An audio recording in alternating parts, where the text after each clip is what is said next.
Jährlich produzieren Supermärkte 90 Millionen Tonnen Abfall. Obwohl Supermärkte viel Geld verlieren und Mensch Hunger, ist es verboten, in Müllcontainern nach Essbarem zu suchen.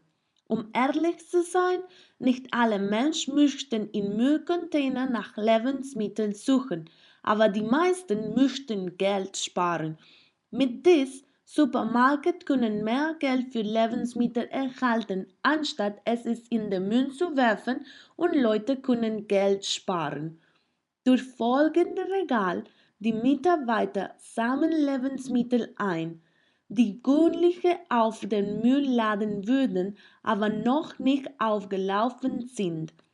Diese Lebensmittel legen sie in die spezielle Regal und geben denen eine letzte Chance.